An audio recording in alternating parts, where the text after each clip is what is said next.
In the building. Oh my goodness. Excitement is in there. It's excitement there in Cowboy land, but just right here on this screen, it's super excitement because anytime the OGs get together, it's just something special. Three brothers that just like talking ball, and we like talking ball with each other. We glad to have anybody that joins us, but we just like talking to each other. So we can't lose. It's almost like a back porch reunion. That's right. You know what I'm saying? We just here. Welcome to the Cowboys OG podcast. I'm big time listen, and of course, the OG podcast will not air unless you got all three of us together. We kind of made that commitment together, so we weren't able to come together with you guys last week. But that was last week. Guess what? We're here now. Yes, sir. And we're here and we're excited to come with you. I'm not alone, of course. Cowboys OG podcast would not be complete without Cowboy Joe in the building. Put your hands on it. Oh, ain't no doubt about that. You got to put your hands on it. It's like the 6-man world tag team champions. It's just that quick. We like the Von Erichs around here. Von Erichs, wow. And then, of course, if the glue not in the middle, we not airing. And y'all know by now, if y'all been watching us, y'all know who the glue is. He right there, B-Bird in the building. What's up, people? Just put your hands on it. Shoot. I'm wasting time introducing y'all, to be honest with you. Everybody know who we are by now. Welcome to everybody that's on those channels. Hit the like button as you come in. Hit that like button. Share it out. Do whatever you got to do to make it happen. And we would appreciate you guys sharing this out to Cowboy groups, Cowboy haters, whoever it is. We want everybody to come on in. Well, you're going to get the truth here. It's just the bottom line. You're going to get the truth here. B-Bird, before we turn it over to Joe, just say what's up to the people that's in the building. Hey, what's up, people? We missed y'all last week, man. Hey, but guess what? We come back with twice the information and twice the energy we had we would have had last week. So we bringing it this week. So we ready to go, y'all. That's right. Joe, say hello to the people and then kick this thing off, man. What's up, people? Good to be with you guys on Friday night. Man, when you said the Von Erich, so I said, wait a minute, am I Fritz or David or I might be Fritz, but and that might even be before y'all time. No, Lord, Fritz is. Now Fritz, he was retired when I started watching him. I was in 82, 83 when I started watching the Von Erichs. When it finally came on cable, put it that way, I was able to watch them. So I started with Von Erich by 82, 83. Yeah, and what's weird is I passed by the Sportatorium a lot because I take my grandson to school. He had to drive by there. And but that took me way back. But yeah, man, glad to be back on with you guys, man. And so we're gonna just jump off the top rope Von Erich style. Yes, sir. And jump into this Crosby thing. So, man, I've gone back and forth.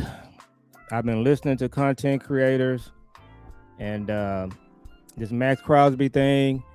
I think where I'm kind of coming down on this thing is I'm probably going to be okay with the 2-1s if it comes to that. I do think they're trying to bluff Jerry, and Jerry always overpays. That's a concern, but this draft, guys, I've been looking at it, and when they start grading this draft, it might just be 10 number 1 picks in this draft. The rest of the draft is going to be 2s.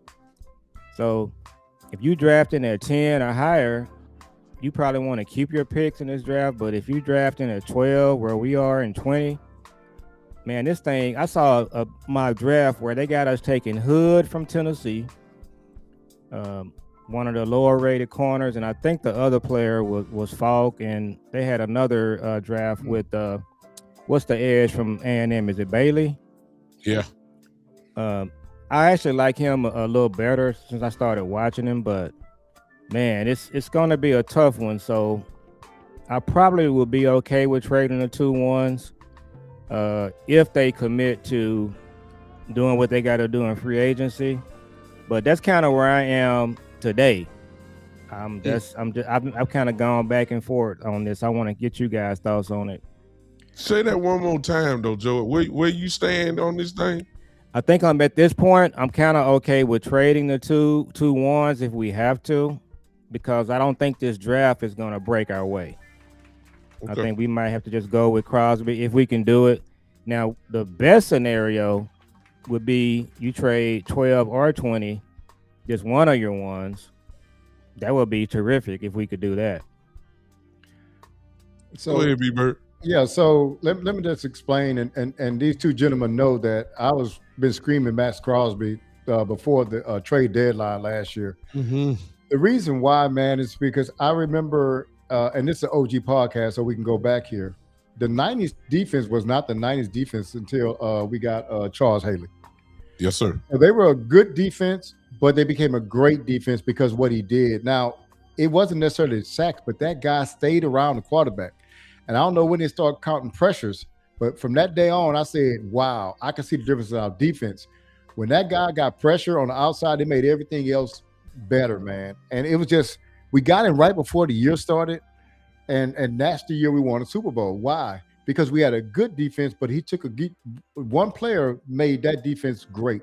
And I actually did a tweet this week and said, if they do the right things on his defense, otherwise, I'm talking about free agencies and draft picks, I say, Crosby could be Charles Haley. And I said that, and I didn't get much pushback on it, but I meant that because this guy has a motor. This guy, he has a drive for the game. He's just passionate, and he can get to the quarterback. That's what it is. So the thing is, I still think that we need to get him, but it is a price that's too high. But I can just tell y'all the thing I just saw on a report. I think 105.3. Somebody on there said that the offer was this year's first, a future second, and Osa, which is definitely doable for me, which I think would be the 12th pick overall. And the other thing, and I got this written down here, is that the other thing that came out was that in his contract, if they got to restructure that, will only cost $7 million this year. And what that's going to do is to get the Joneses into the mindset of, hey, that's kind of an all-in type mindset when you do that. They're not really used to that. They're not really used to defraying money like that. So if they do that, then it'll be a change for them. But I really want Max Crosby. I do not want to. It is a certain amount that we can give up that's too much to me. It is because you still have Trey Hendrickson out there, right? So yes. I mean, you have an option. You got a plan B. It's not A, but it's B. But again, one thing, and Boss was fighting with people today on this because a lot of people are under that kind of, hey, why get Crosby? You can get 3 players. Nah, man, we got to get out of that mode. We didn't got 3 average players before, and that has not worked. We need people. We need difference makers. We need a defensive end that's going to demand double teams. That's what we missed last year. If we wonder why our defensive ends, our kind of secondary defensive end couldn't get any pressure, that's because they was made to be number 1 defensive ends. And they wasn't made to, they're not set for that. They were made, that defense, if Ian Room was put together as if Michael Parsons was going to be there. And since he wasn't there, it made everybody else step up a notch. And they couldn't do it, man. So I really think Crosby would be a great addition to this team. That with some other free agency moves with linebacker and safety and a draft, I think they could turn this defense around in 1 year. If you don't think so, go look at New England. You don't think so, go look at Seattle. They were the base of their team came from the draft, but they made some timely, some wise free agent signings that got them to the Super Bowl. Well, first things to me, first things first. For the first time, it's like I said before, I'm at OG style. I'm at wait and see. I'm not getting excited over nothing until I see breaking news come across my phone. Mm-hmm. However, I will say this. We're witnessing something that we ain't seen in so long that you got to give Jerry Jones some credit, whether it gets done or not. A lot of people going to charge Jerry if he don't get it done. Everybody knows that the Cowboys are, right there. Some say they got the best offer. Some say they got the top 2 offers or whatever the case may be. But I'm not going to be mad if we don't get them because the price was too high. You understand? So what you as a fan have to determine, and I don't think it's a right and a wrong way. What I'm happy about, number one, is that this is a Super Bowl move. That's we don't really have these. And to hear that they really going for it, they know what their problem was. They know they needed pass rush. And they're going out to get one of the best in the whole world at doing this. So I applaud Jerry for that. Now, I will give up 12, but I don't want to give up 20. I will give up 12. There's no player that's going to be better at 12 than Max Crosby. Some might even argue and say there's not going to be a better player at 12 and 20 better than Max Crosby. That just depends on what your preference is. I think we can get the better of both worlds. I think you can get somebody like Crosby with 12. All the teams, as we was talking right before we came on, all the other teams that are talking do not have number 12. They're back in the draft. They have first round picks, but it's 12. The Raiders are picking number 1, no question. You know they're gonna get Fernando Mendoza, and then they'll come right back at to take the Cowboys pick, or at least if the Cowboys offer 12, they'll come back at 12 and pick. There's no better thing than that. I don't want to give up both picks. I don't want that. I want the best of both worlds. I want you to draft a kid at 20 that's going to be a real player that got a chance to play early, and you get Max Crosby there, and you can solidify. You can go whatever you want to go with. Cornerback, we definitely need another linebacker there. I think you can get the best of both worlds. And please, let's not forget, from what everybody's saying, the Cowboys are looking into Kobe Dean. And, you know what I'm saying? So a lot of things that we think that they're going to fill in the gap by draft, the Cowboys very well may be filling out these holes by free agency. And if that be the case, then there ain't no telling who we going to go pick, to be honest with you. The way it's falling. And just like Joe said something very important. The draft may not fall the way we think it is going to fall. And the cornerback, the Laney may be gone, Styles may be gone. You know what I'm saying? So you really don't know. And if you don't trade for Crosby, the real better scenario, no, y'all ain't gonna don't want to say it, is if you want that pass rusher, you keep both picks and go get Trey Hendrickson. You ain't have to give up nothing. Yeah. You didn't have to give up absolutely nothing. And Trey Hendrickson can play. It ain't no question about that. I'm satisfied with both. A lot of other people want to get back into for round 2. A lot of people want to get to round 3 because we don't have a pick there. That's fine, but we don't know really what the packaging that the Raiders gonna want back. See, if I'm trading both my picks away, you got to give me at least a second. I got to have a second or a third back. I got to have it, and I got to have that back. It's nowhere in the world my first draft pick gonna be in the 4th round. Yeah, I'm sorry, that's not gonna happen. That's too steep of a price. You got to give me back at least my second or back. I mean, that's just the truth. I want to ask you real quick. You can keep on going. Go ahead. So they said that the latest offer from the Cowboys was this year's first, a future second, and Osa. What do you feel about that? I love it. Yeah, I do too, man. Because you get rid of Osa's contract. I'm hearing that people now talking about where does Osa fit. Yeah. I've been hearing that talk. So if it don't, please let's not act like it's a coincidence that we're hearing that now at the timing of the name Max Crosby or Trey Hendrickson. Yeah. Now all of a sudden we wondering now, is Osa a fit?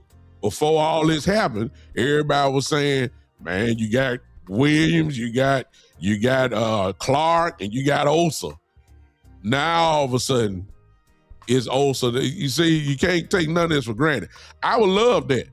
I would love if Osa, even if Osa was a fit, sometimes you got to pay the price to get this type of dude. And make no mistake about it, Crosby is a dude. And that's in all caps. He is a dude. He's one of the best in the world at doing this. But I don't want to pay the price. And if push come to shove, if you're not getting both of them, because if, like, I see you, Tyrone. I'm glad to have everybody, our brothers in there. Tyrone, I see you, man. I see you, JVB boy. Yeah. Even if Trey costs too much, because it is going to be a bidding war. Ain't no doubt about that, because there's going to be a lot of teams not going to trade. But hey, guess what? Plan C ain't too bad either. Go get me Chubb. You know what I'm saying? Go get me Phillips. You know, we good. I'm good with Phillips, Chubb. I mean, I don't want to reach for the tier 2 because if you got a chance to get the best, then you go get the best. I'm down with that, but it's not at the expense of this incredible advantage that we have. Our plan is not to be in this position again for the next few years. That's right. You ain't gonna get right if things go like we think it's gonna go. You're not gonna be drafting this high for the next few years. You're not gonna get this. You're not gonna get 2 picks in the first round no more. So we got to take full advantage of this situation, and all of this.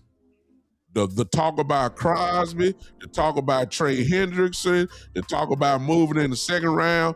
The only reason why we're talking like this is because we're in a real good position in the draft right now. We're not gonna be here again. So we got to hit a home run, however which way we go with it. If you're not getting nobody, at least you got 2 picks in the first round. So I mean, I'm good, but if I got the chance to get Max Crosby, I'm not giving both of them up. That's me. Y'all in the chat say, hey, F them picks like y'all saying. If that's what you feel, so be it. I want to keep 20. It's going to cost you 12, but I want to keep 20. And then let's roll with it from there. And then let's go ahead and attack it. But I applaud Jerry and Steven. Because for the first time in a very long time, Max Crosby, no doubt, is a Super Bowl move. And I can't tell you the last time the Cowboys have actually made a Super Bowl move other than maybe Deion Sanders. Yeah. Deion Sanders was a Super Bowl move. If you're going against Max Crosby, at least that's telling me, hey, we going for it. Yeah, that's what that tells me. Hey, before you go, Joe, I want to just point a stat out to y'all that I heard the other day. It was a little bit incredible for me. Y'all may have already known this, but Trey Hendrickson had a down year last year due to injuries. He had 4 sacks. Do you know that in 23 and 24, he had 17 and a half sacks both years? So, I mean, if he comes back and checks out healthy, I mean, you may get another, 15, 14, some sacks out of the guy. So everybody look at his last year. It was a down year. He's injured. He had that contract situation and all that kind of stuff. I mean, but, hey, he might be a little bit off of what Crosby is. You know what I'm saying? Crosby might be, A, he might be A minus. Yeah. I'm sorry. You can go, Joe. No, I was just going to agree with you guys. I think if we just give up one of the picks, that would be the best case scenario right there. And hopefully that's kind of where they are with it. We heard about Philly offering Jalen Carter. I did want to ask you guys too, because you probably did more of the research, B-Bird. So his age and his injuries. So, he's 29, and then I think he is coming off a surgery. So just kind of want to see where he is on that. But yeah, that's the best case scenario, guys. If you can keep 12, give away 12, keep 20, you can even trade back at 20 if you need to. Yeah. And pick up some more players there. So my concern with Jerry is that he kind of gets himself over a barrel. I do think he's still trying to clean up on aisle 2 with the way he handled the Micah thing. So I just feel like he shouldn't really feel like he's over a barrel. Just make a good trade. Don't overspend. Ty Church had a couple of good ideas I hadn't seen before, and you mentioned it big time. Maybe us getting back a 2 or a 3. Yeah. That would be terrific as well, because this is the kind of draft. If you get extra picks, you throwing extra darts at the dartboard, you're probably gonna come out better. If you just kind of sitting there and you just got to make a decision on some of these players. There's some players in this draft that I'm not really feeling good about. The linebacker from Texas Tech, I like him. Rodriguez, he would be somebody that if you had to drop down and get him, and I do like the safety from Oregon, Thieneman. Yeah, man. So, but yeah, it's his stock is rising for real. Yeah, it yeah. is. So I think you guys are right. Giving away one of the picks, and then just kind of see what you can do with this draft will be the way that I want to go. And just want to touch real quick on the Kobe Dean. So we liked him a lot coming out of when he got drafted in 22, and we actually in the second round we were kind of leaning towards him, and we took Sam Williams, but he's been injured a lot, and I think he will be somebody that you want to bring in. And then if he gets banged up, then you can just have Leofow play inside. They're talking about moving him to edge, which I think is kind of weird. So if you get into Kobe Dean, then Leofow will need to be ready to play, and the same with Overshawn. But Jalen Carter, I'm gonna say this about the Eagles. They're thinking about trading AJ Brown. It looks like they done had enough of Jalen Carter. If they trade AJ Brown and Jalen Carter, guys, even if they get Crosby, I don't think we got to do a lot to get ahead of the Eagles. That's just kind of the way I see it. I think they, I said it before, but I think they're bluffing. I think that they see everybody's playing a little poker right about this time. And Philadelphia would know what this trade, if we were to get Crosby, they know what this would mean. It's going to be a real problem when you line up against the Cowboys if Crosby is there. And I just feel like they put in Carter as a bluff because they don't have what the Cowboys have. I'm not sure, but I don't know what Philly is picking in the first round. But it's definitely not above the Cowboys. So we have the attractive, the pick that's there. I'm saying 12 is going to be better than any other team that's in the race. And that is attractive. So I think they're just trying to up the ante for the Cowboys. Yeah. Say, hey, they're going to trade away a player, Carter, and they're going to give us their first, and they're going to give maybe a second and all that. I don't think Philly really... I don't really believe that. That's just me. Could be, but I guess the flip side would be they know the Cowboys are interested. They'll do anything to destroy the Cowboys' hopes. And this is something that Howard Roseman, it sounds like something he would do actually, as Philadelphia. But again, I want to applaud Jerry regardless, because these are the moves that the last few champions have done. This is what we've been begging for, and that's called stack the deck. If you tell me that I got a Crosby, a Quentin Williams, a Kenneth Clark on this line, and you can throw in whoever, he's a Raku who's questionable with his hip, or maybe you bring back Clowney, and we shore up the linebacker position slightly, slowly but surely, I'm just gonna say let's go play football. That's all. I'm ready to go. If you give, because can you imagine? I mean, y'all, I know y'all in the chat. I mean, we can battle about what strategy we want to use. But can you imagine offensive coordinators having nightmares dealing with that front line? Oh my God. Clark, Williams, and Crosby? Oh, it ain't too many better front lines. Just those three. I mean, then that, you're gonna have a real problem. Real quick. With that, that's how you flip things rather quickly. That's how you go from last place to the Super Bowl. That's how you go. This is what you do. I'm not saying Cowboys gonna go, but I'm gonna say we sure would be a better defense. If you give me Crosby and Quentin Williams on, who you gonna double team? I mean, good Lord, somebody gonna be free. So I mean, it is. I want it to happen. Bottom line, but I don't want it to happen that a team would gut us.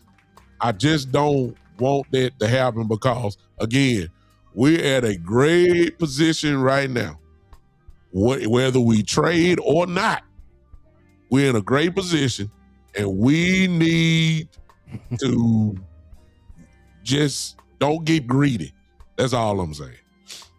So the Eagles are picking 23rd and 54, just FYI. It's not attractive. That's why I say It's not a, you throw Jalen Carter in, okay, but drafting 23, that ain't kind of what the Raiders want. 12 is better than 23. That's a huge jump. Well, then you look at what the Cowboys are offering. You say, okay, Jalen Carter is better than Osa, but I mean, Osa's a good player. Then you say, okay, then I'm getting a number 12 pick. You see what I'm saying? So our offer is actually better than theirs. Yeah, that's why I say I think about number 2. So our offer is better than theirs. I don't believe Philly. I believe Philly just trying to up. They might be trying. Philly might be just trying to run our price up. That's what it is. Yeah, run our price up. That's what they're doing. Our team. Yeah. Hey, so I was going to tell you about, because I think Cowboy Joe asked a little bit about Max Crosby injury. He had a meniscus injury.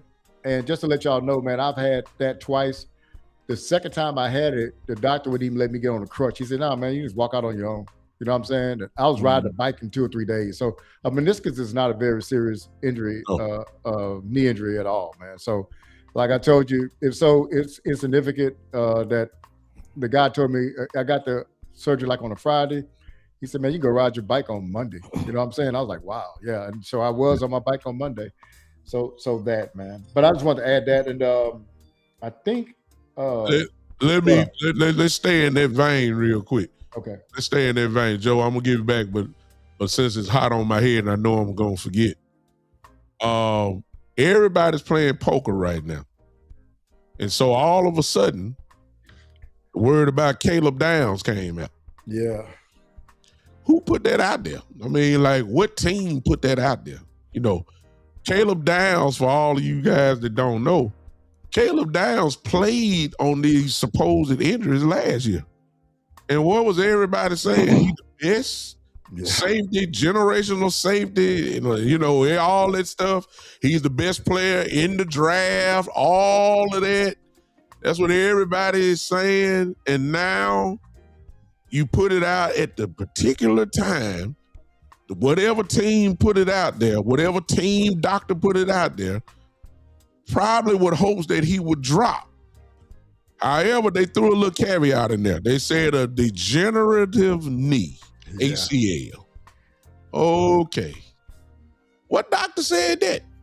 And is that the universal diagnosis for Caleb Downs? If that's the case, I want to ask y'all, if Caleb drops to 12, keep in mind, he played on this whatever last year.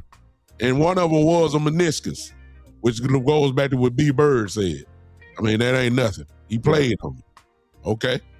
Are y'all scared? If Caleb Downs is there at 12, and if we have the pick at 12, are y'all gonna believe the report and get scared? Because we all have said we tired of drafting injured players. Now, we've all said that. But this is Caleb Downs at 12. We've had a player like that, and I cannot think of his name. What was that guard we drafted that had a degenerative knee? He played well for us. It was Ron Leary. Ron Leary played well. Ron Leary, you didn't even know he was hurt. So I am under the impression, this is my theory. If I draft a guy and he plays 4 good years for me and 5, and then something happens and his career is over with, but I've gotten quality play out of him for 5 years, that was a successful draft. I don't necessarily I do not have to. People think like, well, he ain't played for you for 10 years. That does not matter to me. All I want is 4 years or 5 years out of my first round draft pick. And if I get good play out of him that long, and hey, somebody signed him in free agency, hey, I still did well. That still is a good draft pick. And so I think that you take Caleb Downs because he's been playing with that. If that degenerative knee is going to take him out in 5 or 6 years, well, we've gotten everything we need out of him, right? And the meniscus surgery is not much anyway. We just talked about that. So I definitely take him at 12. Where is Chicago? I put that up. Thank you, Jay. Where is Chicago draft? Chicago, they just did a trade. Let me see. Man, I don't think they have a first round pick. So I'm looking at Tankathon. I don't see them. Unless I'm scrolling It'd past be interesting to see what Chicago is drafting, because if they are the ones that put it out, then that would make kind of answer the little question trying to drive it down. I'm saying everybody's saying but they don't draft before us. Yeah, exactly. Yeah, they don't draft. Kels, hey, I ain't know Kels in the bed. Well, I knew she was here. I'm sorry, Kels, I didn't see. They said they got pick 25 and pick 60 via the Buffalo trade. Okay, so that's not high enough. He'll go well before whether he injured or not. Kels say, okay, the LA Rams position team was the year's designated combine position. Where are the Rams drafted? Somebody look that up. That answer question. They have 2 1s, but let me look. The Rams do? That's crazy. Where are they at? Where are they at? So y'all just kind of chat while I find it. All teams will get every prospect medical evals, and it's public knowledge. They pick 13th. I have the eval. So Kels is absolutely right. Every team is going to have their doctors look at the person, and you may have 9, 10 different evaluations. This one may say his knee is shot, and this one may say, oh, he's good to go. So it just really depends on where you're at. But it's amazing how this information comes out at this particular time, and it's also be able to see what the Rams are picking, since the Rams are the ones that did all this. Where they at? So 13th, right? they picking 13th, but they made a trade with Kansas City. They were picking 13th and 29th, but they traded their 1 to Kansas City for the cornerback. They just made a trade this week. So they traded their 29th one, right? Yes. Yeah. So the Rams are now at 13. I was going to tell you guys this. So I follow Tankathon. You know, a lot of these mock drafts, they're kind of like pro football focused. So from my watching Tankathon, the last 3 or 4 drafts, guys, they pretty much got it right. So check this out. So right now, they got the Commanders taking Caleb Downs. Oh man. So that what they do, they update it every day. Mm-hmm. So they got Caleb Downs going to the Commanders, and now us, the Cowboys, they got the Cowboys taking at 12 Jermod McCoy from Tennessee, the corner. He's coming off of ACL. And then at 20, they got us taking Thieneman. So that just gives you an idea of what you would get big time if you kept your picks. You're looking at McCoy. We like McCoy a lot. If he's healthy, he may be the best corner in the draft, but his ACL was a year ago. But yeah, that's kind of what it's looking like. So that gives you an idea of what's there. So you just say to yourself, you know, what you want to have: Jermod McCoy, the Tennessee corner, or Crosby.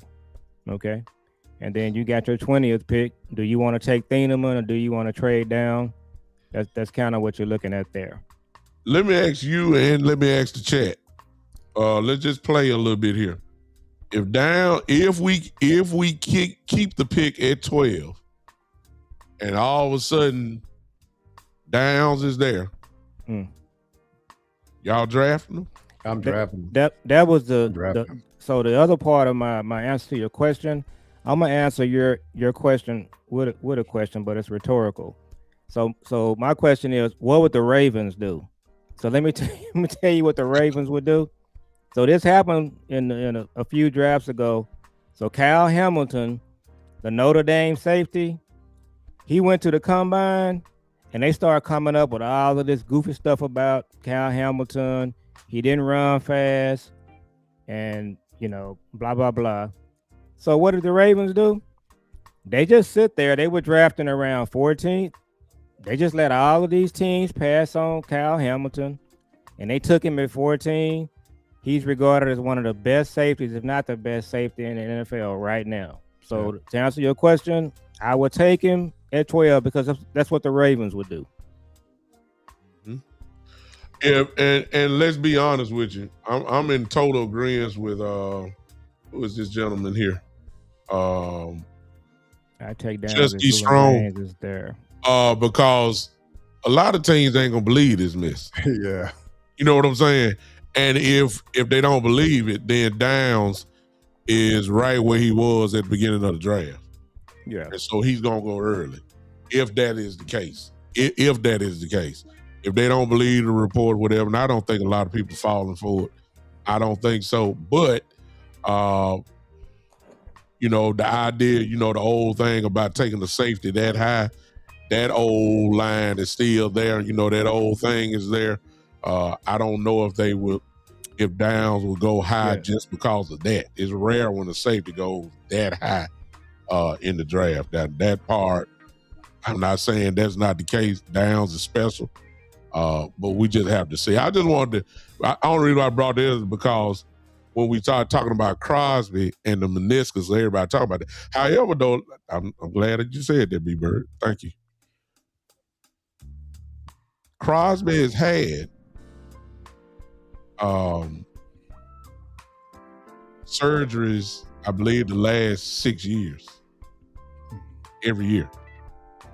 So, but he's there. I'm not saying, I believe a lot of this stuff is cleanup stuff, not major stuff that's going to have him out, all that type of stuff. Crosby is, he's a machine. I want to throw that out there because a lot of us have said, and I'm one of them, I don't want to act like I haven't said it, I'm tired of the Cowboys going to get injured guys. But guys that just don't miss really a lot of games, Crosby is one of those dudes. Look, he's worth it. Somebody said Bain is going to drop to 12. I doubt that very seriously, but if he does, the Cowboys going to have a decision to make because Bain ain't no joke. I love him. It depends on what they do in free agency with Bain, right? Yeah. Like if you get Crosby, then you don't necessarily need Bain, right? Bingo. Yeah. Bingo. Or if your mind is made up, or B-Bird, or if your mind is made up that you're going to handle that pass rush with a free agent, regardless whether it's Crosby or whoever. And you could be thinking Chubb. You could be thinking Jalen Phillips or Reddick or somebody, anybody. If your mind say we need a veteran pass rusher, then you really ain't worried about Bain at all. I agree with you 100% on that. Go ahead, Joe, man. We done danced around. Go ahead and give us something. No, y'all good. So in this mock draft, I'm looking at, they got Bain going fourth. I believe that. I don't think he's going to be there at 12. No. It looks like, based on what I'm looking at here, the Giants taking Sonny Styles, Commanders taking down. So in this situation, we're playing against Sonny Styles and Downs. But yeah, I think that's a tricky part of what's going to make these next few weeks really fun for us as Cowboy content creators, because, man, this is one of those years where, we got the extra picks, we got the trade possibilities, and we know that if they can just line this thing up right, the stars align, man, we could be right back in the mix. And I think I mentioned this on one of our earlier shows. Man, I honestly think we can, if we just make a couple of moves, we can beat Seattle. I think we play Seattle this year too. Yeah, we play the whole NFC West. Oh, okay. Yeah. So we not that far off, but they gotta get it right. You can't miss. So that's why if I'm Jerry, I'm being kind of conservative. I like that scenario you gave us earlier. And then, with the picks, I just went through what we'd be looking at. The two players I looked at there, McNeil Warren, we've talked about him. Somebody put that in the chat. Yeah. So they'll all be good players. And I wanted to go back to something that you said earlier. Another thing they got to get right is Christian Parker has to convince them the safety position is important. Yeah. So he needs to change that culture. We always talk about the Cowboys culture big time. Yeah. Part of our culture is that we don't think that safety and linebacker is an important position. And Christian Parker has to change that. He got to come in and just let them know, you guys hired me. I want to cook, but I'm not doing it without good safety and linebacker play.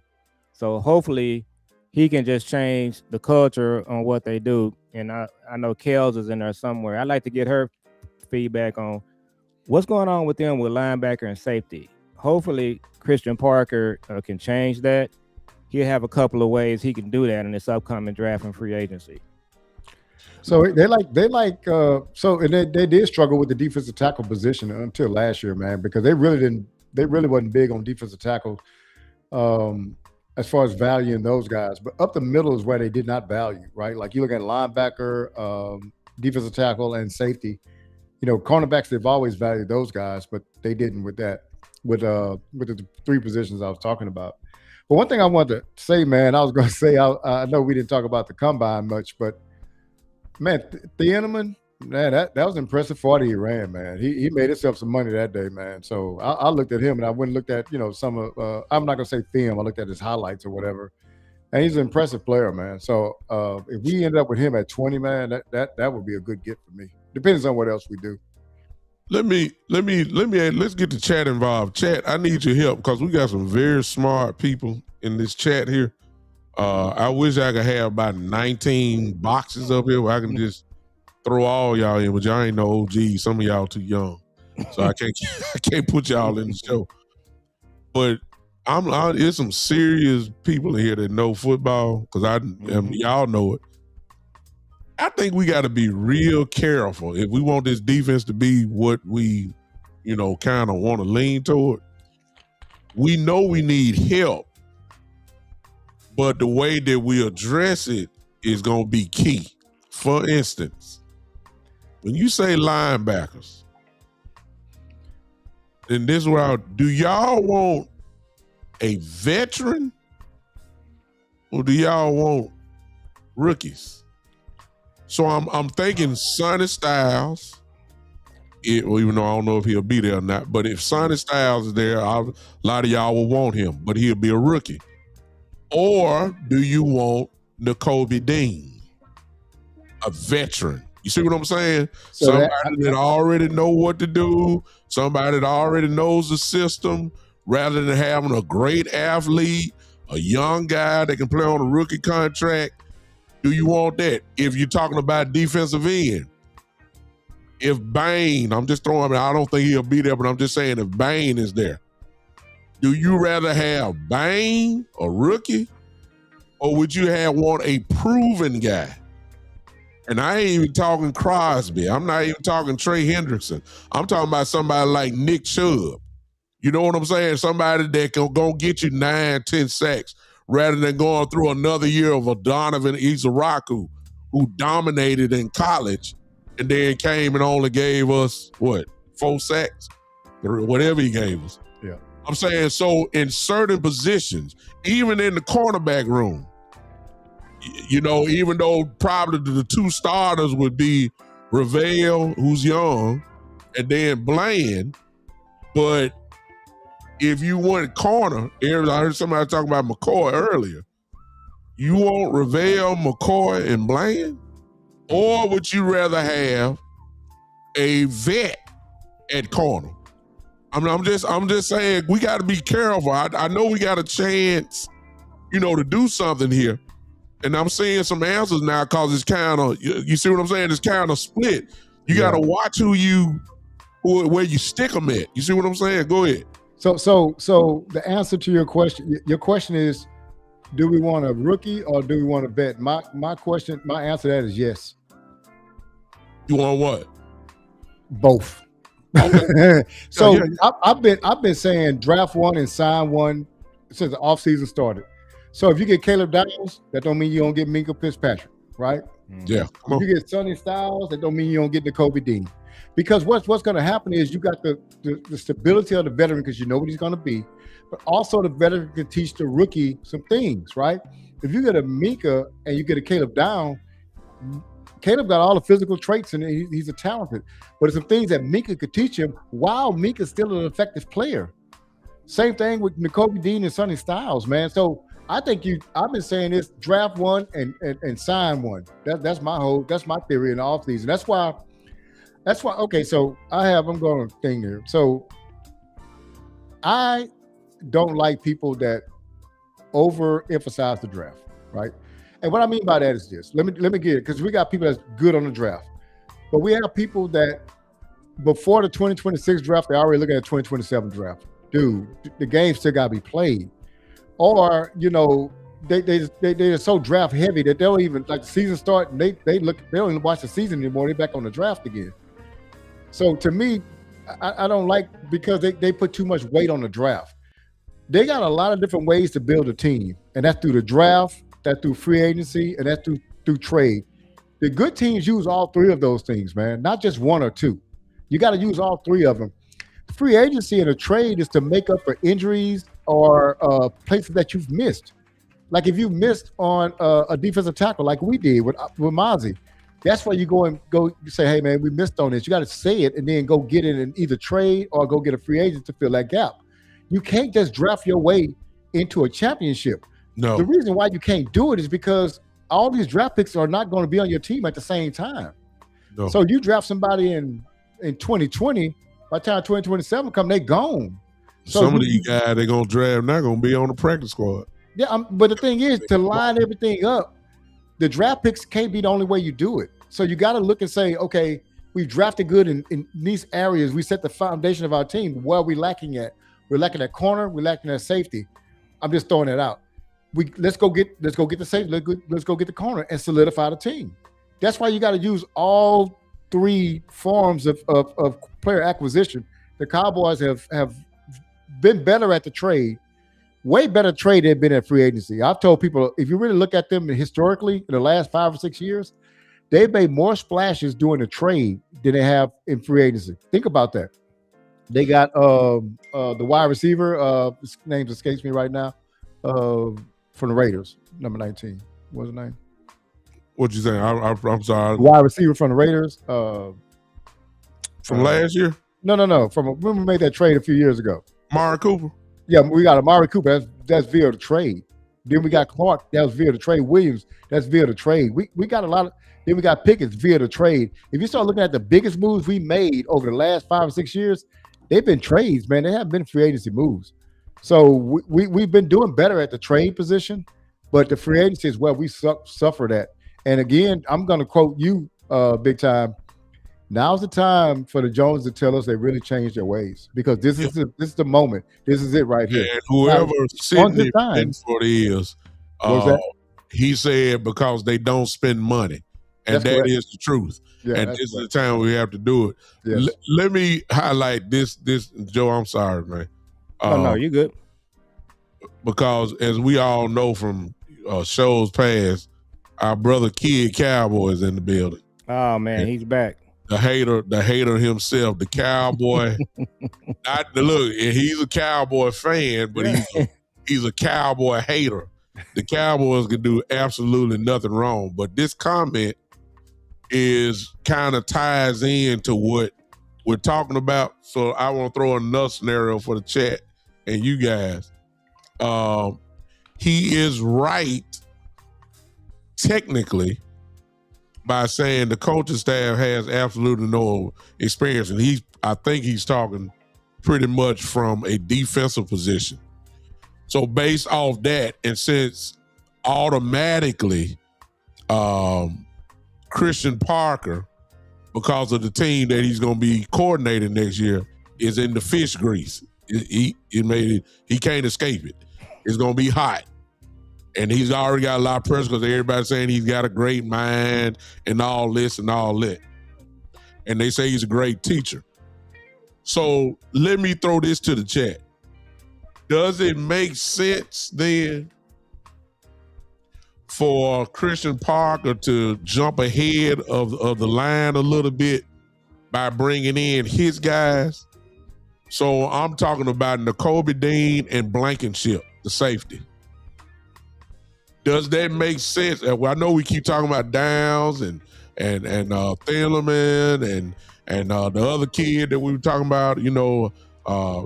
These guys are rookies, but doesn't it make sense to bring in a guy that knows the system right from the start and who can still play? I mean, I'm saying Blankenship can play. It ain't no question about that. I'm not saying he's Downs. But I'm saying this. And this is gonna sound real crazy, but based off of years' experience and based off of playing in big games and playing playoff games, Downs is not Blankenship. Hello, I'm just saying. At the safety position, and you saying we all know what he says, what he wants from a safety. Well, we play Blankenship. We know Blankenship can play. I just want to see, do y'all feel like it would be smart for him to go in? And again, it doesn't kill what B. Bird said. You still can draft. But doesn't it make sense to bring in a Blankenship and a Dean, guys that can, already know what to do, knows the system or whatever the case may be. What y'all feel about that? Well, no, Cowboy Joe, you ain't been in a while. Go. No, you're good. So yeah, I think the answer is both. You're gonna bring in some guys that you're comfortable with, and you want to draft as well, and you have to do both. And I just think that I think the Cowboys, to me, in the last few years, they haven't had good drafts. They really haven't done a good job in free agency. So this year they have to do both to answer your question, B Bird. So Nakobe Dean, if he can stay healthy, he can be your green dot guy. It's going to help Christian Parker a lot. So the question is he going to be able to stay on the field? He plays really aggressive brand of football. So, he doesn't really leave a whole lot on the field. He plays hard. So he's a guy that you want to look at. They tried that last year with Kenneth Murray. It didn't work out. But, Nakobe Dean, I'll probably say at this point in his career, he's a better player. And then the same thing as safety. It would be brilliant if they can sign Mika Fitzpatrick and then draft a safety. That would be terrific because you're going to have a mixture of both. So I think that's kind of that would be the best way to go here. Kel said CP did his big one and got Brandon Jordan into the field. I'm not sure who that is. Brandon Jordan is a specialist. Yeah. D-line coach, known, all respected highly. Okay. Who can really get, a lot of guys vouch for him from the D-line position. Big time addition to the coaching staff. Yeah, I think he's a consultant type. They do whatever. Yeah, I think he did a really good job of hiring the coaches. On paper, we gotta see what they're going to be doing. But yeah, this is the year that Will McClay, the scouting team, and then Christian Parker, and look, I think the way this draft is falling, I think it's going to be a defensive draft. I'll be shocked if they take an offensive player. It just doesn't really look like a good offensive player will be there when we draft. But yeah, this is probably the biggest offseason that they had in a while, and they got to get it right. So it needs to be veterans, and you bring in your draft choices, and that's what the good teams do. Look, that's what Jimmy did back in the day. And some of the better teams, and honestly, one of the teams that does a good job with that is the Eagles. They always have a good mix of veterans and rookies, and they do a good job with it. So I think that is the way to go. Yeah. So one thing I remember when Bill Parcells took over, what he did was bring in some older guys.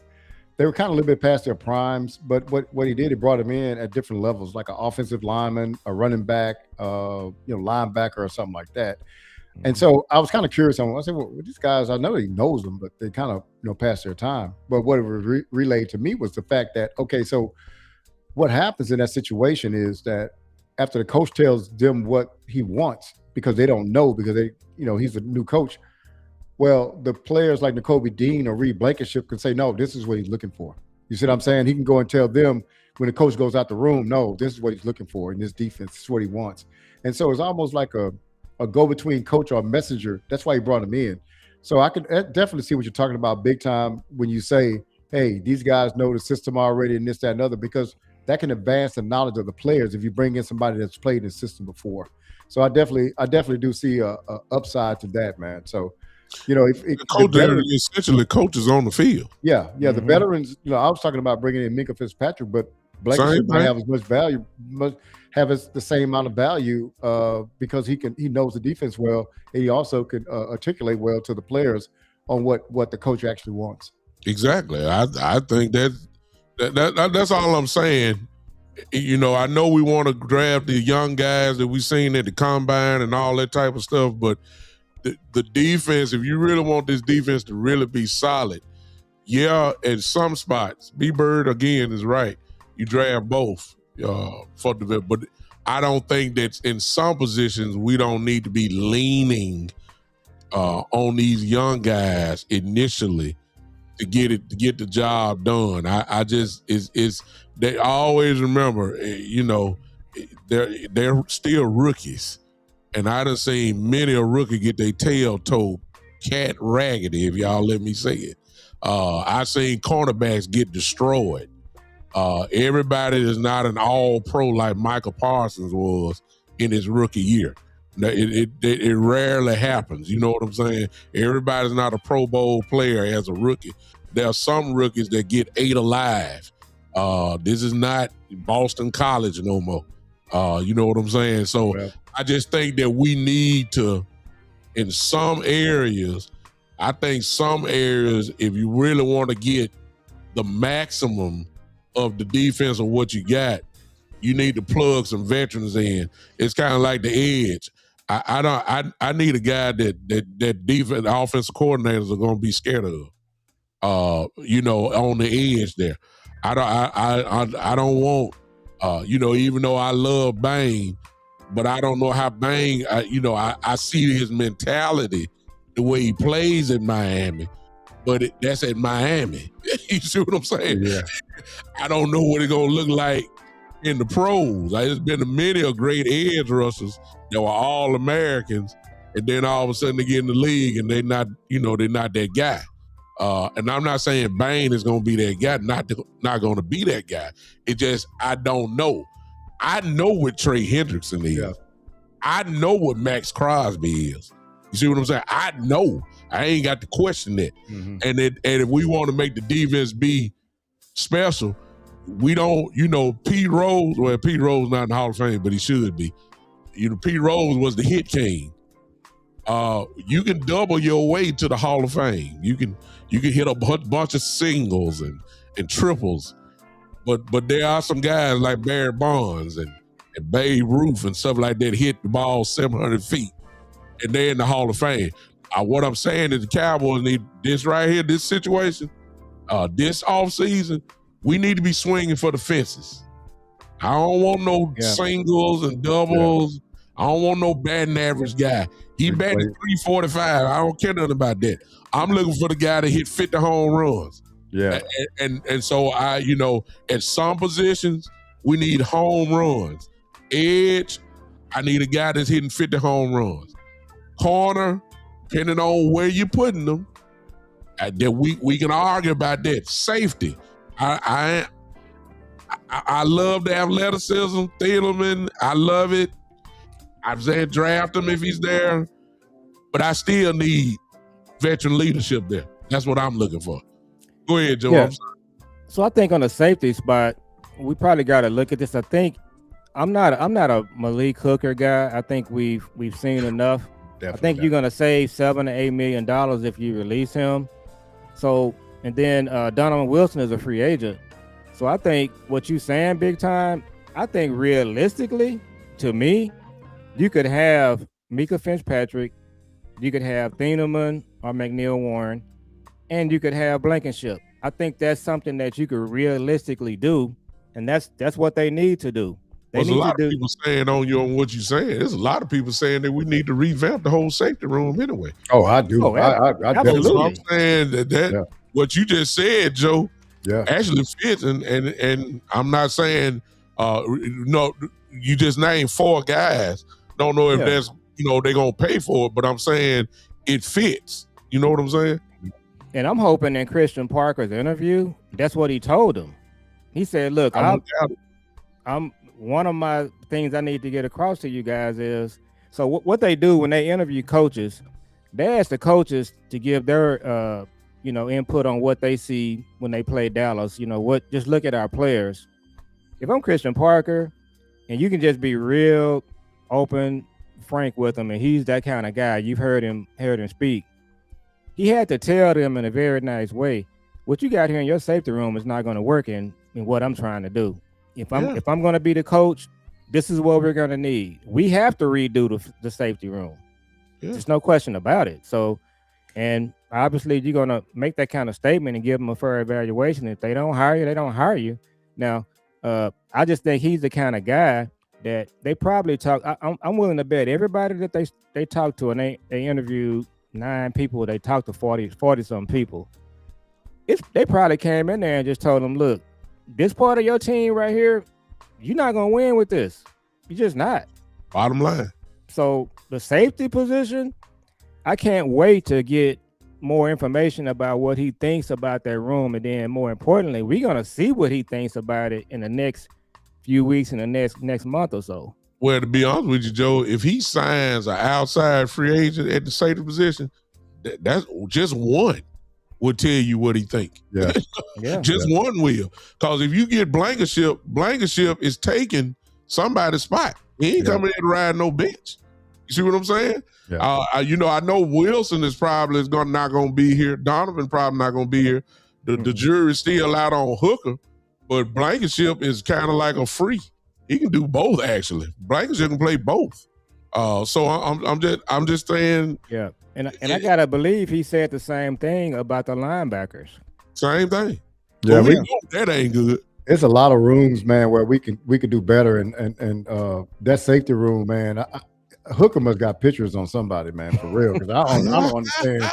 For real, I don't understand how he's still here, man. Well, he's been hurt too. Hey, but let me show you, man. We hit a milestone. I'm going to tell y'all about it. Okay. So we went over 1 hour, and this is us in the chat. Y'all, hats off to y'all too. Do you know we've been talking for over an hour? We haven't said the name Pickens yet. Wow, that's a good thing. Hey, you thought about it. But I mean, if you gonna do that, then we might as well start something right here. Now I was gonna bring this up to you guys. Go ahead, Joe. B-Bird, I'm glad you brought it up. So What was that? I saw something, and I gotta go do my research. I saw one of the legacy sports writers. It might have been Mike Fisher. I want to give him credit. So they said two things. They said one, this year at the Combine, Jerry brought some of the agents on board the bus just to have a meet and greet where he just got to know the agents better, and they just had your lunch or whatever the case may be. Right after that, Jerry came out and he made a comment about Mulugeta. He said Mulugeta is somebody that's distinguished. He's someone that should be respected. So that lets me know that somebody took the time to say, let's try to get to know this brother. You know, he's big in the business. And I looked this up. So Todd France is Dak's agent. He's also Brandon Aubrey's agent. So when I looked this up, so David Mulugeta, he's done like $1.75 billion of deals. Well, Todd France has done $1.35 billion worth of deals. They're in the same agency. Obviously, Mulugeta's a black guy. Todd France is white. So I said all that to say this. I wonder if Jerry's turning the page on this whole thing, you know, the way he handled David Mulugeta, got to know him a little bit better, and something might be working out. Big time, you shaking your head. Well, before you go big time, I mean, do we know that Mulugeta was one of the people on the bus? We don't know. That's what I'm asking. Yeah, because about. he still said that he's never even met him. There you go. Well, he did say that he's someone that's distinguished, so he's making progress. Well, at least he called his name this year. Yeah, but I ain't heard him call his name. I thought I didn't hear him call his name on the bus either. To be honest with you, let me go ahead and just let me just say this. Just notice what happened. I tried. Nah, I mean it's good. Let's look at it. Jerry, every combine for years gets on that bus, and a lot of deals have been made over the years on that bus. All the GMs are there. Team representatives are there. Agents are there. And a lot of things get done there. Everybody knows that. The Cowboys not the only one. Everybody's there. They talk to each other. All right? He didn't talk to Dave Mulugeta with Parsons. He talked to Michael Parsons. That's what he said. He didn't talk to him at all. He knew who he was. I personally believe Jerry was trying to put David Mulugeta in his place. Forbes magazine names David Mulugeta number one agent, sports agent, as far as football goes. I think Jerry, just based off of Jerry talking about he only talk to the players, which is a lie. because you talk to every other agent. So why you ain't talk to David? You didn't talk to him at all, but you talked to Todd France. You talked to him. So why you didn't talk to David Mulligetta? Now that's Parsons' thing. Okay. This year, David Mulligetta was in Indianapolis. I know that for a fact. He was there. George Pickens. Everybody know the Pickens deal. Whatever. Okay. Jerry was there, but listen to what Jerry said. When Jerry said about the franchise tag, what did he say? I talked to George myself. Oh, okay. So last year you talked to Micah, and then this year you talked to George. My question is, when did you talk to David? You still ain't talked to David Mulligetta. Still ain't done it. You informed him, and I'm not saying it's not Jerry's right to call the player. I mean, you got the number and say, hey, we're going to franchise you. Why don't you tell the agent that?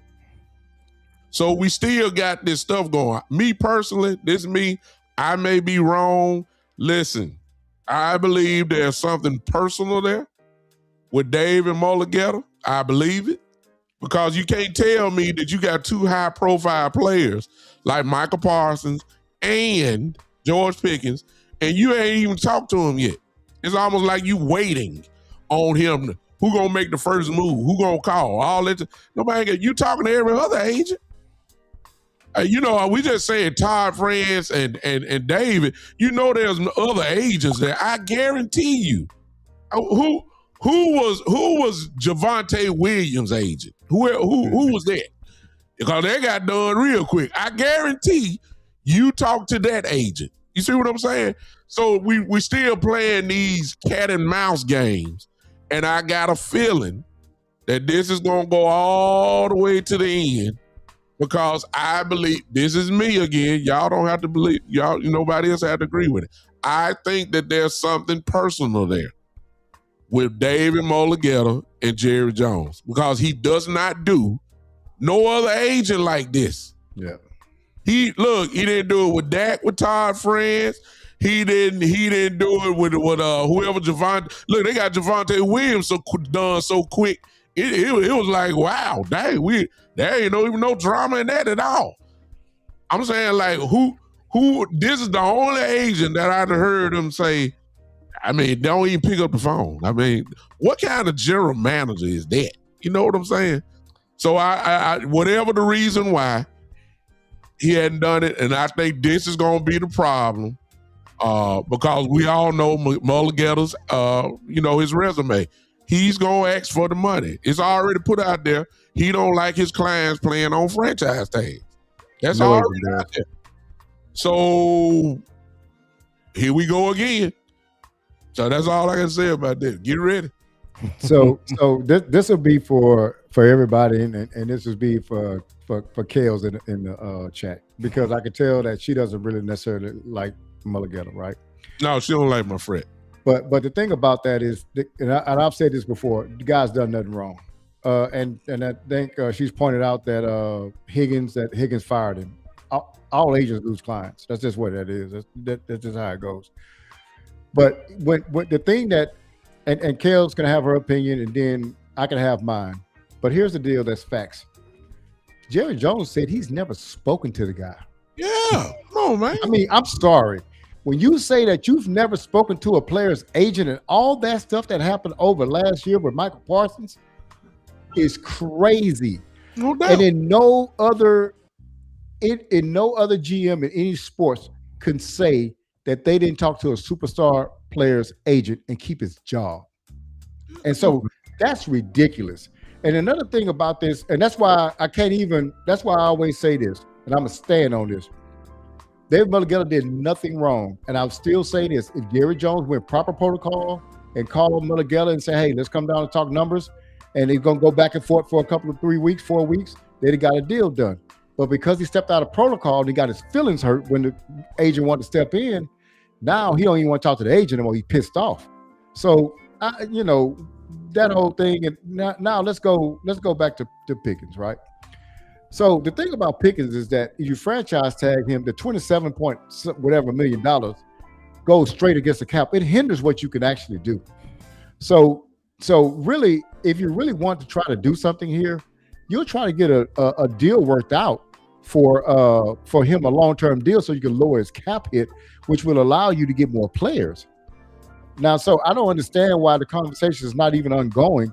Well, it's not a conversation at all. That's crazy to me that you're not reaching out saying, hey, what do we have to do here? And then if the number's too high, then you can move him on, you can move on from him. I mean, if you say, hey, man, look, we can't pay this dude. So what we're going to try to do? Hey, the draft's coming up. Let's try to draft as many players as we can. Let's get the draft picks for him. But if you wait, you're not going to do that. And then another thing, so we said that Mulligetta is known for not like wanting his players to play up under the franchise tag. Name me an agent that does like their players to play up under the franchise tag. None of them do. They want their players to get long-term security, and also for them to get more money out the deal too. So it's not just about the players, but no, it's not just David Mulligetta. I don't want to just put that on him. No agent wants their players playing under franchise tag for the obvious reasons. If this guy gets hurt, it's going to lower his value. His value is hot as right now. So let's get all we can at this point in time. They're not going to want to play under that, and I don't know what's going to happen. It may be to a situation where Pickens going to be happy and play up under it, or it could be one way he says, "No, man," or it'd be disgruntled all year, or he doesn't show up. So I want to make a couple of comments about David Mulligetta. So first, it's just interesting to me, guys, that, like I said, Todd France, he's not David Mulligetta, but he's in the ballpark. It's just weird to me that Todd France, he's getting huge deals for his players. Todd France, he was sending out some stuff last week. He's getting his players paid. I mean, huge deals. But for some reason, he just flies under the radar. Well, I kind of have an idea why. But he can pretty much call his shot. He can do whatever. He gets big deals for his players like he did with Dak, and big time. We didn't even talk about the Dak comments. But Todd France and Dak, they pretty much untouchable around here. But David Mulligetta, he better not just look the wrong way. We got I've seen this before. I think I mentioned this on one of our shows. So the NBA agent, and his name escapes me at the moment. I knew I was going to do that. What's his name? So it's he's basically the NBA David Mulligetta. What's the agent's name? He's LeBron's agent. Rich Paul. Rich Paul. Oh yeah, Rich Paul. So a few years back, the NBA owners, they went down this road with Rich Paul. Yeah, I remember that. Same thing we see with what's happening with David Mulligetta. They were saying all these things about him, and then somebody brought up Rich Paul doesn't have a college degree. Now that you got to have one to do what he's doing. And David has 2 degrees from University of Texas. So he checked off 2 of those boxes. But just keep an eye on what Todd France is doing and just see what's being said about Todd France. You just don't see the same thing happening with David Mulligetta. I have an idea why, big time. Yeah. I mean, but Kale's just answered it for you. Now I probably like the thing again. And, some people get, rub people the wrong way. And to answer the question, France, they've worked with France before with other people. Other than Dak Prescott, Todd France represents other clients on the Cowboys as well. And they know, it's a relationship there, somewhat of a working relationship. Mulligetta may have rubbed the guy the wrong way. Whatever language that is, and like I said before, it could be very well that Jerry, what Jerry say, I could be sweet, or I could be, the other side of it. And maybe when it comes to Mulligetta, maybe it's the other side. Maybe he's got rubbed the wrong way. Go ahead. I have to say that because I hated that comment when he said that. Because people, it went right over people's head. Yeah. Name me a GM that can say that I could be sweet or I could be a Be a butthole. butthole. Yeah. No other GM. See, that's what I'm trying to tell people. I keep saying this all the time. Nobody else could do that but an owner / GM. Yeah. You can't. No, you can't be that way. Yeah. That's what the issue is. Well, I could be another way.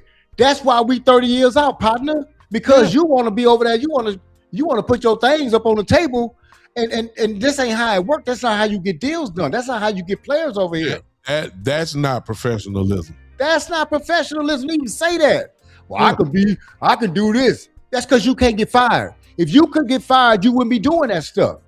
And that's what I'm trying to tell people. Yeah. That's ridiculous, man. For him to say that. And Kels, I hear you. I know you got inside stuff on that. But I'm sorry. Until he says that I talked to that man. Okay. I'm sorry, y'all. I got to go here. The dude that was there protesting that black dude coming to school is the dude that's protesting his agent right now. I'm not going to take that dude's side. I'm sorry. You might have inside information on that, or somebody might have inside information on that, but I'm sorry. That dude treated that dude don't like that dude because he's a black dude up on top. He going to put him in this place. I'm sorry. I got to go there. That's what it is to me. And that's what it is. Why is he talking to our friends then? Why he have no problem talking to our friends? He went through a bad negotiation with Dak, but he talked to his agent. He never even talked to this dude. He won't say his name. It's disrespectful, man. Yeah. Don't people get that? That's disrespectful. The guy won't even mention the guy's name. Yeah. Guess what? He got so pissed off at him that he traded Michael Parsons. Why? To cut off his nose for his face, in spite of his face. That's dumb. He got emotional and made a decision.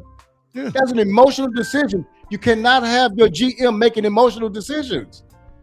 That's why he threw away a whole year, man. Yeah. 2025 was done when Michael Parsons was traded because the team was built up to have Michael Parsons being the force, the multiplier.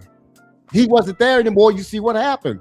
Everybody else suffers. The cornerback suffer, the safety suffer, the pass rush suffer. Everything suffers because he wasn't there. Why? Because I showed him. Yeah. That's why we went in the playoffs. That's why we picking 12. Some of this stuff ain't. I mean, and I agree with Kels because she has inside information, but that doesn't mean that our opinion. That doesn't mean our opinions don't count. I still got my opinion. Now, you give me information that says differently, I will change my mind. Facts, though. One thing that can't be denied. One thing that cannot be denied. We got breaking news from my son. He said Max Crosby been traded to the Ravens. Max Crosby. Everybody look on their phone. Everybody look on the phone because if that be the case. Now. Hey, I told you. I'm gonna look at this camera like man, you brought Ali. You G stuff with the Ravens, man. Everybody stop talking. Pay attention. I told you to watch the Ravens. Yep. Just do what they do. And B-Bird, you know who the Ravens don't have? What's that? Jerry Jones. Yeah. And I don't see nothing yet. Let me see this. Let me say this. This is my son. He might be wrong. We don't know. I'm looking at it right now. Let me say this. Let me Max Crosby to the Ravens for the 14th pick, which ain't too bad from 12, and additional compensation. So we don't know what that additional compensation is. Wow. So we know it's more than just the 14th pick. So that additional compensation probably was sweeted the deal, probably more than the Cowboys. So everybody let go of the Max Crosby train. I told you. For the first hour, just to get our first hour of the show. I told you to watch the Ravens. So you don't miss what you never had. So there it is. It's over with. And so what I'm gonna say while we processing this, and I'm gonna say this about Jerry Jones. What he did last year, if you want to look up the definition of unprofessionalism, that's what he did. He defines it. The way he handled Micah, the situation with Micah, that was very unprofessional. He went on Fox News and said that David Mulligeta told him to shove the contract up his, you know what? David didn't say that. No. So he came back and said he didn't say it. You don't do that. But I'm gonna go one step further with Jerry. Well, we gotta remember, we keep forgetting about this 30-year thing. We always let this go by the wayside big time. Yeah. I don't think people understand what's been happening here for 30 years. They don't really understand what's happening. So I'm gonna say this right here. Jerry Jones originally was supposed to buy the San Diego Chargers. Okay. He was trying to buy the Chargers. The deal fell through. Just ask yourself this question. The last time the Chargers was in the Super Bowl was when they played the 49ers in 1995. They haven't been back since. Here's the question. If Jerry Jones had bought the San Diego Chargers, would the San Diego Chargers still be the Chargers 30 years later? They would be. It's a rhetorical question. So if he had bought the Chargers would be the Chargers. B-Bird, you know this name. Ross Perot Jr. Yeah, Ross. Yeah. So there's some talk about them trying to get back and buy the Mavericks back from the team that they sold it to. If Ross Perot Jr. had owned the Cowboys for the last 30 years, I believe the Cowboys would have been to a couple of Super Bowls. But Jerry's owned them. So you got a lot of different things you got to look at. There's been unprofessionalism. They haven't done a good job in the draft. They haven't done a good job with pro personnel. Teams like the Ravens, the Eagles, the 49ers, they've just been better in all phases of the operation. The draft, free agency. Look at what Seattle just did. So the lack of professionalism, I mean, I don't think you can just hang your hat on that, saying that about the agent or whatever the case may be. You got to look at what Jerry has done. And what he did last offseason, it really set the team back. And right now, what you're trying to do, you're trying to clean up on aisle 2. That's because right. You traded somebody. And I'm going to do you one better. The last thing I'm going to say is there's been all this discussion about what the Cowboys would be if they had or had not traded Micah. The Cowboys could have got the deal done with Micah. When Patrick Surtain signed his deal, Micah should have been signed the following week. That was a year ago, maybe longer than that. The Cowboys could have Quentin Williams and Micah right now. You could have both. You could have kept Micah and you could have traded for Quentin Williams, and that would be your defensive line, and then you build from there.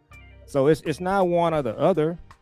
So now we're gonna regroup because Jerry traded Micah.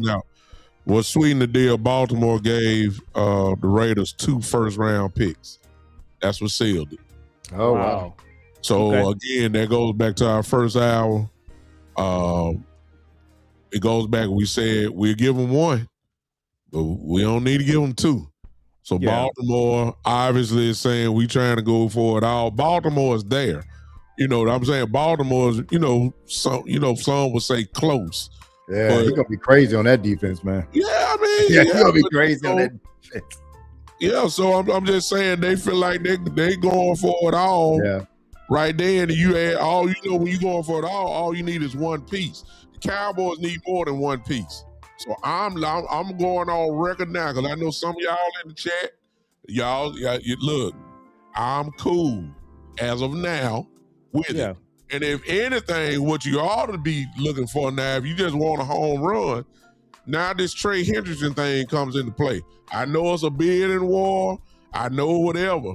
But if I can get Trey Hendrickson and I still got my 2 first-round picks, that actually is a better deal than the Crosby deal. I don't care what y'all say. And if you traded Michael Parsons, that's the deal. Hey, I'm just saying. So do y'all depend on what the Cowboys are doing? I know they don't want to pay Trey Hendrickson no $35 million or something like that. I know they ain't gonna want to do it, but it's gonna be a bidding war. Somebody's gonna want to pay Trey. The thing I think I was just getting ready to ask you, I feel like the price of Trey Henderson just went up. It did. Yeah, and because he's the number 1 guy on the market now, man. Whoever was in this battle for Matt Crosby is now all gonna turn their head to Trey Hendrickson now. Yeah. And so it's just gonna be a bidding war. It's just that simple. And if you're Jerry, you're over a barrel because of your lack of professionalism. You traded a generational player because for the most part, you approached this player and had a sidebar conversation with him about the most important contract of his life. It didn't go the way you wanted.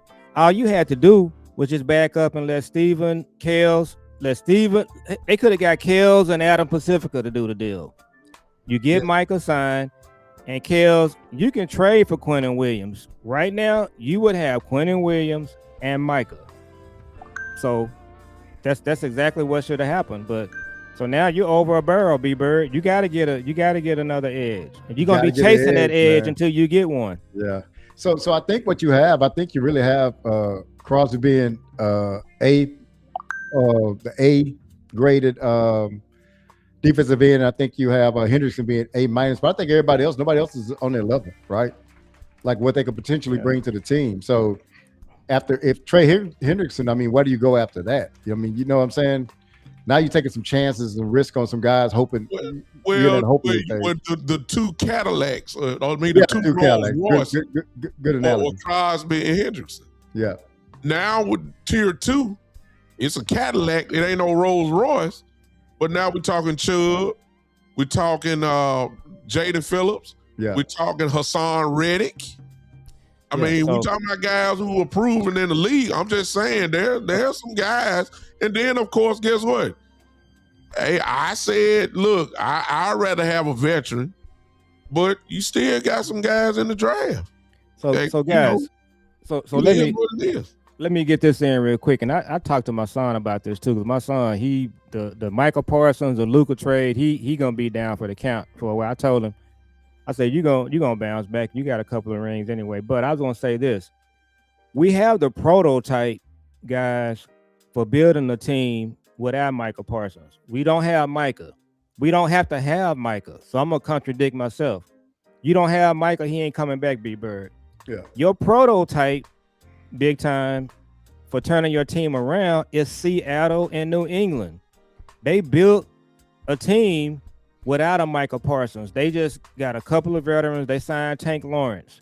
So, and New England signed Caleb Von Chason. So I said all that to say this. B-Bird, you ain't got to go far to look at what you need to do with the Cowboys. Just do what Seattle and New England did. They signed. I think New England spent more money than anybody in free agency, right? $350 million worth of contract last offseason, and Seattle $250 million. So your prototype is there. You just need to do what Seattle and New England did, and you'll be in good shape. And you can do that. Yeah, and I think those teams pretty much hit on pretty much all of their free agents too. I mean, the guys that those teams, the guys they brought in, they were big contributors to their team, starters, and if not that, but they still was coming off the bench and doing great things. So it was great scouting by them on what their team needed. But you got to have an identity first, and then understand that this guy fits what we're trying to do.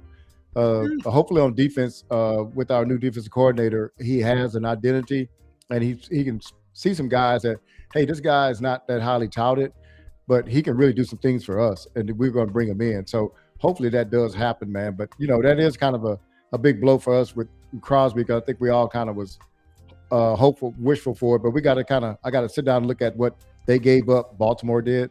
Yeah, but I guarantee you, when we look at what Baltimore gave up, you already know, because we just saw it in Twitter. I think Ian Rappaport said Baltimore gave up 2 first-rounders. You know it's more than that.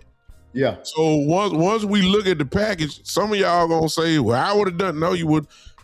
Some of us gonna say, "Okay, that's just too steep of a price," and I'm already on record saying, "Hey, too steep of a price. Hey, let's go. That's done with. Now focus your attention somewhere else. If you ain't gonna pay the money for Hendrickson, let's go to thing. I'm cool. If you want to go with the old man route and then draft or edge, I'm cool with that. So this is where Jadeveon Clowney comes back into play. Yeah. I know he too old, and Clowney was productive. All he does is make plays. Clowney make plays. Go get me a young edge, somebody you can develop behind it, and we still got our 2 first-round picks. We still could go draft young. We're not forcing this. Just be smart. Some of this stuff you just can't be greedy on. Baltimore is greedy because they feel like they're just a player away. That's right. I was going to say that. One player. And their window with Jackson, man, it's not that big. Hurt every year. Yeah, and so what they figuring like, man, we're going to do this in the next couple of years. We're going to go for this thing. Yeah, and that's a go forward move too, right? They got a brand new coaching staff. Harbaugh gone. Yeah, that's a go forward move. New coaches and new offensive coordinator and all that type of stuff. They feel like we got a shot. We got to get Crosby so we can go get Josh Allen. We got to go get Patrick Mahomes, and we talking about going to the Super Bowl. They feel like they're one player away. Yeah. The Cowboys cannot say they're one player away. We need players, and when you look at it that way, you may not feel as bad. That's all. What I was trying to say is that I wouldn't be too critical of Baltimore. For one thing, they've always done well on player acquisitions, but they're in a different situation than we are. They're more advanced football team, a more complete football team than we are. And so what they may give up for them may be fair. You know what I'm saying? They might be like, okay, yeah, that's right for them. But for us, it may not be fair. It's not comparing apples to apples. Yeah. I ain't got no problem with it. I salute the Jones. Don't get too greedy.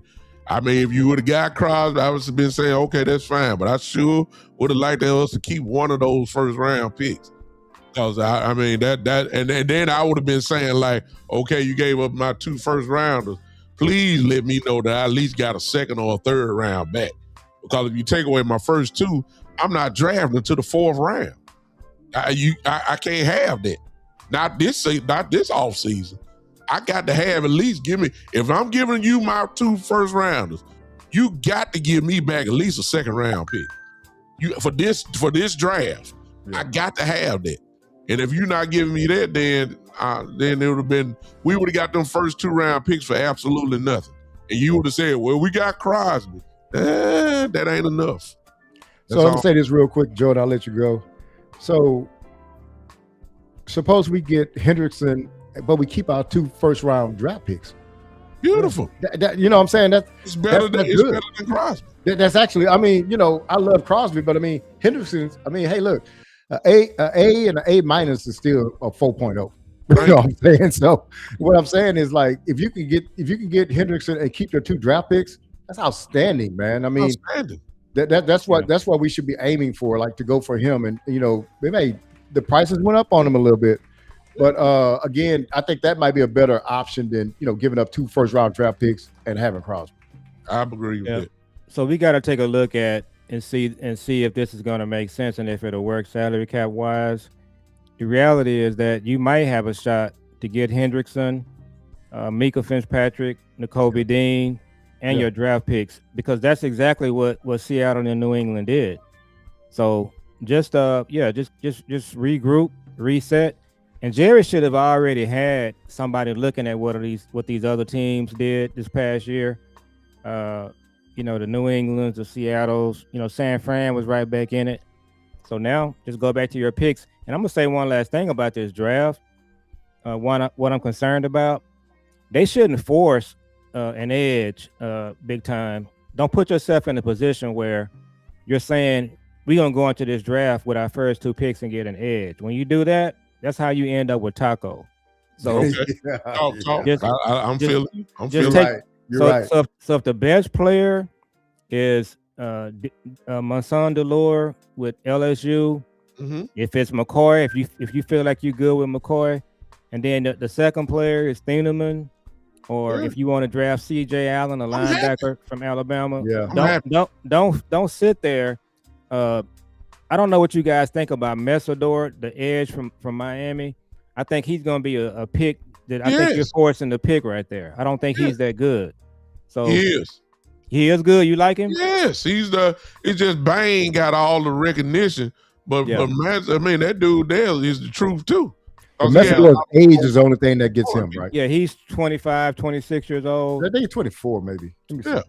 But my whole point is just don't get in your draft and just say no matter what we're going to take an edge. No, just take the best player, and if it's not an edge, just feel good with it. So now everything is on the table. You can still trade back, and this might be a draft where you just trade back and pick up some extra picks. So somebody put in the chat earlier, why do I think this is a do or die off season for Dallas? What makes this year different? But we haven't made it to a NFC Championship game in 30 years. So what are we gonna do? We got 3 more years. Why wouldn't this year be like a do or die season, off season for us. So what are we doing? So I'll tell you what. I'll tell you why I think it is, and I think so. I get on Jerry Jones about the Michael Parsons trade only because of the unprofessional way it was handled. Right. I want my front office to handle things in a professional manner, but arrogant, egotistical people, they don't want to be showed up. So what happens is his legacy is going to be attached to this Michael Parsons trade, and going forward. So he doesn't make the Quentin Williams trade again unless we were sucking at defense, right?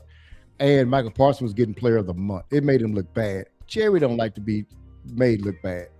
So Jerry is out right now, and it's going to be to our favor to prove that he was right on his Michael Parsons thing. He's taking this personal.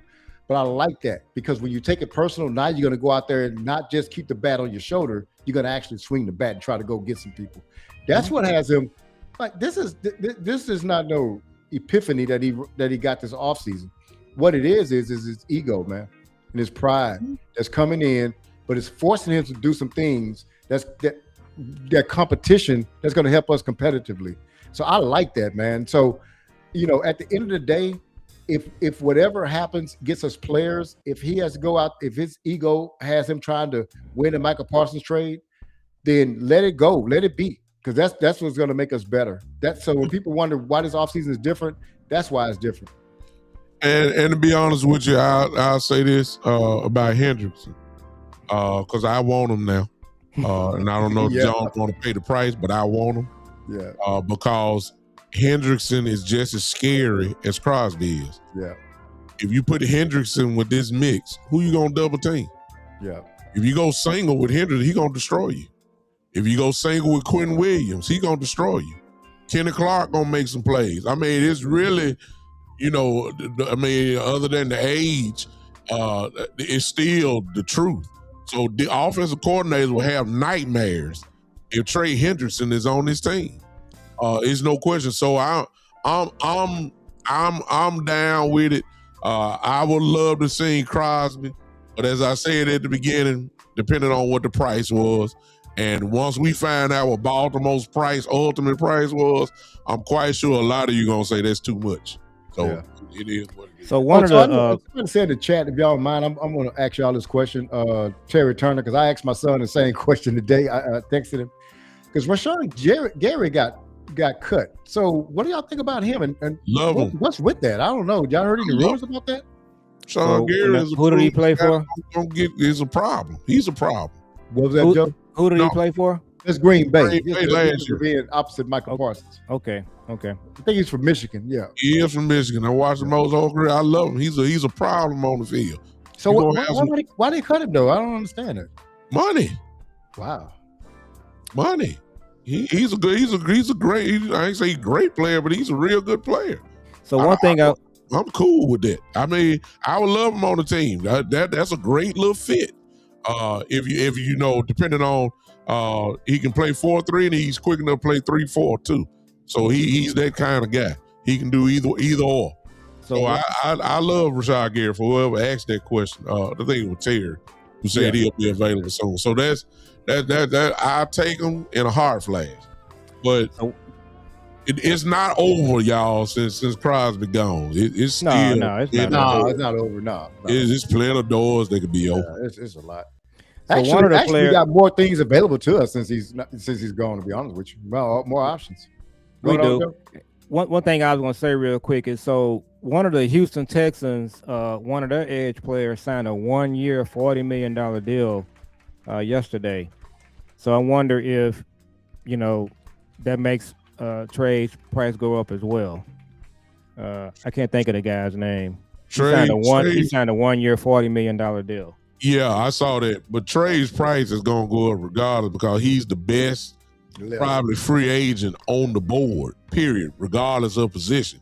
And especially at that position, a game record. He's that guy. So his price just went up. There's no question about that. Yeah. And the question is who's going to pay it, who's willing to pay it, and that's who we're going to go for. At his age, he's gonna go on the biggest payday he can get because that's gonna probably be his final contract. Yeah. So you can't blame him. I think what is he? 33 years old, if I'm not mistaken. That old. Let me see what he is. 32 or 33 years old. I think Trey is. He's going wherever the money is. So it is what it is. So 31. He's 31. He's 31 years old. Yeah. He's 31. And what about the injuries? Yeah, he had a. I read it earlier. He had a core injury and he had a surgery about. I think he's on fresh legs. So he really. Well, he should be. Yeah, he took all year off. I mean, Seattle didn't want to play him. Be honest with you. Yeah. If they was in the playoffs, Trey Henderson would have probably played.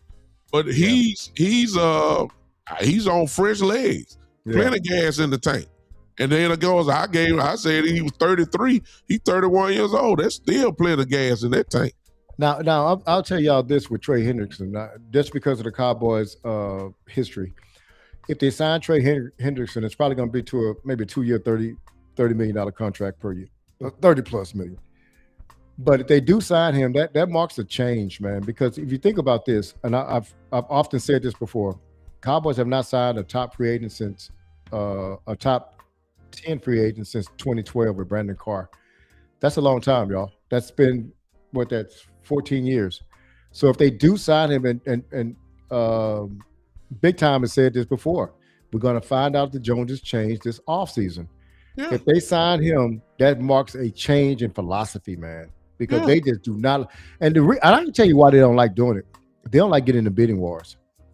No, they do not like getting. They don't like getting. They already know they're not going to pay. They have a certain price. That's right. In their mind, and they're not going past it. Right. So, I mean, that's why I say it depends on what the bidding war is. Yeah, and I'm quite sure somebody going to outbid the Cowboys. I said I want them, but I'm smart enough to know that somebody's going to overpay. Correct. For this dude. Yeah. Somebody's going to overpay for Trey Hendrickson. Yeah, it's just no question about that. And Big Time, when you say that, I want people to realize this. Overpaying is not bad, right? No, it's not bad. If you really need it, and that's what you need a defensive end, and that's where you're suffering at, and that's been a hole in your defense, and you go overpay for it. Yeah, there's nothing wrong with that. People think like, oh, you didn't get a good deal. It's not about getting good deals. It's about winning Super Bowls. There you go. And so that's why we talked about the Dodgers. They just won 2 back-to-back World Series and still signed the best free agent available. Almost crazy. Yeah. And so, but what they're trying to do, they're not trying to balance their books. They're trying to make them move on a trophy shelf. They're trying to win. They're trying to win, baby. That's what it's about. It ain't about. So if you get it and then you overpay for them and y'all win, who cares? Who cares? Nobody cares about that. What Tampa Bay and the Rams do a couple years ago? They ain't care about no mortgage. Talking about the future picks and all that. Man, they said we trying to win right now. Yeah, this year. And we'll do whatever we got to do to win. And they won. What you think the city of Tampa want? That banner? Or we're talking about, we ain't got no picks in 2 years. And Big Time, it's so apropos that you was talking about baseball earlier. That's what George Steinbrenner did. He didn't care. He didn't care. He just went. It doesn't matter who was out there. He just went and got them. And he just winning championships. Yeah. And it's crazy because really, Jerry could be like that, right? Like he could just be like, man, I'm going to get the best player. See, I don't know how we got the owner that has all the power and the ability. He's the only GM that can go and decide whatever he wants, to write whatever check he wants for whatever player. But he's the opposite of that. He's trying to do this thing on a budget. B-Bird, we had a San Diego Chargers owner. Yeah. That's what we have. We had a San Diego Chargers owner. Yeah. That's what we have. Wow. That's what we got. Gentlemen, I don't know. We got hit with the breaking news. I think that was good though. That was good. We got a lot more to talk about, but I don't think we're gonna make it. I don't know if y'all guys, unless y'all got one more or whatever, but I'm done to be honest. We good. Yeah, we gonna pick up some of this stuff next time. Yeah. Go ahead. We didn't get your take on Dak and Pickett. I should even. Dak was very unprofessional today. Say it again. Dak was very unprofessional today. You got that right. Go ahead, y'all. I'll go it off. Listen, appreciate all you guys. I'm Big Time, of course. Most of y'all know the Big Time Show. Follow me here wherever you're watching me from. For those that do not follow me, go ahead and click the Big Time Show on YouTube, Facebook as well. Follow me there. If you're on YouTube, of course, subscribe. It's all there for you. The Big Time Show, there it is. As always, man, listen, we got plenty more material to talk about. We just couldn't get to it thanks to this breaking news. But it's always a pleasure. It's always fun to be with the brothers. And as always, we hit it out the park again. So I appreciate you hanging with B-Bird and Cowboy Joe. And our intention is, of course, is to be no, man, I ain't ready to fall asleep. Just be strong. I'm good. We don't usually go this long, but we OGs. We kind of older, but no, we read this out. We kind of gone by now, but our intention is to be with you guys Friday. Yeah. And if not, y'all just stay tuned. So we'll be with you guys soon. Appreciate all y'all next Friday, so I'll be ready to go. All right, guys, this was a good one. Hey, that's all your final words, Joe. So let me go. I didn't know we was doing final words. So hey, let me be professional. So follow. So my son and I have a channel. It's called Father and Son Cowboys and Sports Talk. So you can find us on YouTube. There, I do a show with my son. We'll probably be on tomorrow night, my son and I. And then you can follow me on Twitter at CowboyJoe64. So yeah, just go and man, this show right here we did tonight. Y'all should go to me and B-Birds and Big Time Show. Get us some new subscribers. Doesn't cost anything. So go ahead and sign up for it, subscribe to our shows and follow us. And once again, guys, I think we getting better and better with our show. This might have been our best one we had. So I always look forward to being on with you guys. And appreciate it. Hey, so I'm B-Bird Cowboy, man. I'm on X, Twitter, whatever it is, and I'm on YouTube. And I got my son them got me on this on TikTok too. I just don't know how to hook it up. Also, too, I need to stay off TikTok. I've been ordering stuff all the time on that thing. I got stuff coming to my house every day, man, for TikTok. That stuff be looking. I say, oh, that's interesting. Let me buy that. But yeah, so y'all hook me up on hook up with me on X. B-Bird Cowboys also, man. I'm gonna be having some other stuff coming out. I'm on vacation now, so I have a little bit of time to put some stuff out. Breaking news. Hey, man, y'all listen to Fast Cash, man. Those guys do well. Jules, the Cowboy Joe. I love listening to those guys. They the first guys people that had me on. Big Time Show, man. I texted him the other day on the drive. He kills it on the drive, man. And then he actually had the nerve to follow it up with a show that night. He killed it again. Stood 10 toes down on something. I was with you, man. But hey, I appreciate it because man, y'all two guys are some of the guys I love listening to. So y'all keep putting out great content, man. And if anybody can follow me, man, I definitely appreciate it. I kind of hit a point of stagnation on my YouTube subscribers. So if y'all come in, man, show me a little bit of love, I definitely appreciate it. But that's not y'all's fault. That's my fault because I need to put out more stuff. So this week I am going to put out some more stuff and just kind of put out some things that I think about and just see where we're going to go with this Cowboy Nation. That's it for me. Well, once again, ladies and gentlemen, thank y'all for hanging with us. We hope that we did okay. If we didn't, we'll try it again next week. And until then, this has been the one and only. This has been the Cowboys OG Podcast. We'll see you. All right. Hey, take care, Cowboys guys. out.